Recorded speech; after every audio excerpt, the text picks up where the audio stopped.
Елімізде коронавирус індетінің таралуына байланысты 4 сәуірден бастап Шымкент шаһарына кіріп шығатын 18 қақпа түгелімен жабылды. Тек арнайы рұқсат қағазы бар азық-түлік пен дәрі-дәрмек тасымалдайтын ауыр жүк көліктермен қаланың өзге өңірден жетіп үлгермеген тұрғындары ғана кіргізілді. Блокбекеттің арғы не бергі бетіне өтпек болған 87 мыңға жуық автокөлік тексерістен өткен. Оның 39 мыңдайы кері қайтарылыпты.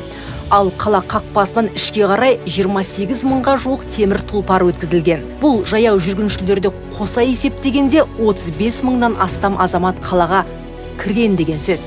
Ал қаладан шыққан автокөліктің саны 17 мыңнан асып жығылады. Одан бөлек бекет арқылы транзитпен 2700-ден астам темір тұлпар өткен. Бас аяғы 2 күннің ішінде блок бекеттегі абыр-сабыр толықтай тиылды. Қатаң режимде жұмыс істеп жатқан 1200-ден астам тәртіп сақшысы 3 ауысыммен қызмет етуде. Бұл ұлттық ұланның 600-ге жуық сарбазын есепке алмағанда.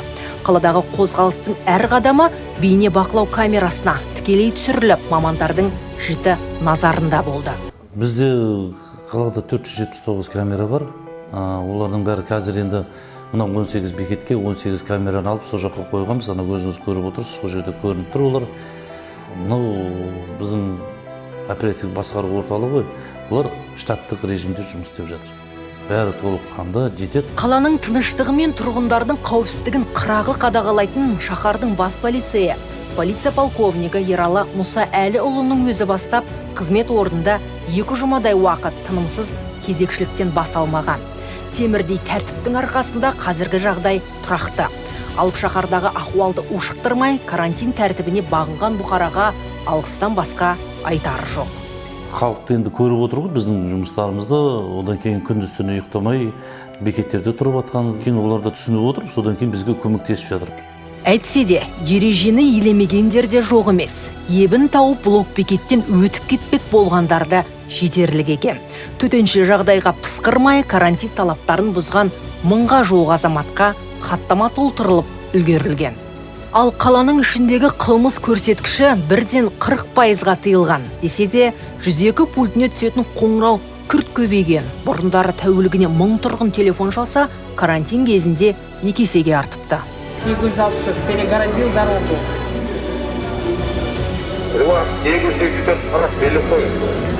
Қабылданды 780 направляйте. Енді бұл кезде, карантиннің кезінде біз 5 қылмыстық іс қозғадық. Оның біреуі жаңағы азаматтардың тарқатып жібергені бойынша аты-жөнін, қалған 3 қылмыстық іс жаңағы жалған ақпарат таратқан үшін. Ал 5-ші қылмыстық іс ол жаңағы бекеттегі бағынбаушылық білдіріп, төбелес ұйымдастырып сол жерде. Алысымен берісі, шығысымен кірісі көп шаһарды індет айналып өтпеді. Вирусты алып келіп өзгеге жұқтырғандар да тіркелді. 88 нысан карантинге жабылды. Тұрғындардың қажеттіліктері өтеліп, олардың қауіпсіздігі тәулік бойы басты назарда болды. Қол ашық кәсіпкерлер Махаббат Сапарбекова мен Әділбай Беркінбайұлы да бейжай қарап отырмай, әлеуметтік жағдайы төмендеу отбасыларға асауқаттасып қолғабыстық танытты. Ал қалалық полиция департаменті бастығының бастауымен мегаполистегі 4-ші балалар үйінің балақайлары да назардан тыс қалмай, бүлдіршіндерге де базарлық жеткізілді. Шымкент қаласы Теріскей мөлтек ауданы 13-ші үйге 19 сәуір күні COVID-19 коронавирус инфекциясының тіркелуіне байланысты 13-ші үй тұрғындары карантинге жабылды. Көп балалы отбасы мұқтаж азаматтарға, мүгедек азаматтарға өмірлік қажеттілігі бар өнімдер алынып, азаматтарға таратылды. Азаматтарымыз карантин тәртібін сақтап, сабырлық танытса, елімізге келген дерттен тезірек айығамыз деген сенімдеміз. Ал бұл қос ғимаратта 2000-нан астам азамат карантинге жатқызылған. Олардың барлығы да Атырау қаласында уақытша жұмыс істеп, нәпақасын тауып келгендер. Шымкент шаһарына жеткендегі тексерістің қорытындысы нәтижесінде 4 адамның бойында вирустың бар екендігі анықталған соң, сол рейспен келген кісілердің барлығы да дереу оқшауланды. Елбасына күн туса, алдыңғы шепте жүретін тәртіп сақшылары өз өмірлерін қатерге тігетіндіктері сөзсіз тағы да көрініс тапты.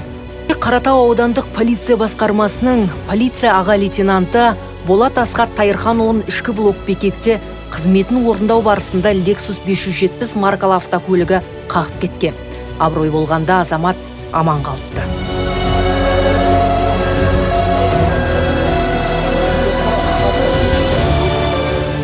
Әлемді алаңдатқан індетпен күресу жолында дәрігерлер мен әскери және полиция қызметкерлерінің кәсібилігі жалпақ жұрттың алдында анық көрсетілді. Сын сағатта сағысынбағандарға қараша халық қолдау білдіріп, қол соғып та жатты.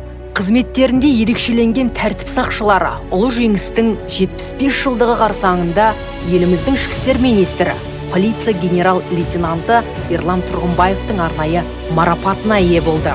Ескере кетерлігі, бұл салтанатты шара карантин талаптарына сай, қашықтықтан бейне байланыс арқылы өтті.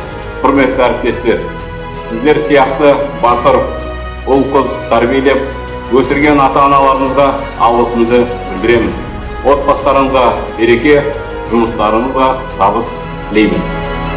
Ел аумағы бойынша 47 ерекше қызмет үшін көзге түскен полиция қызметкері марапатталды.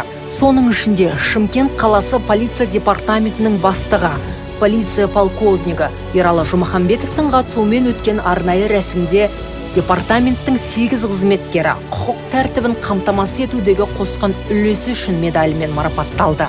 Тілге тиек етерлігі, республика бойынша марапатқа лайық деп танылғандардың басым бөлігі де дәл осы Шымкент шаһарының полиция қызметкерлері.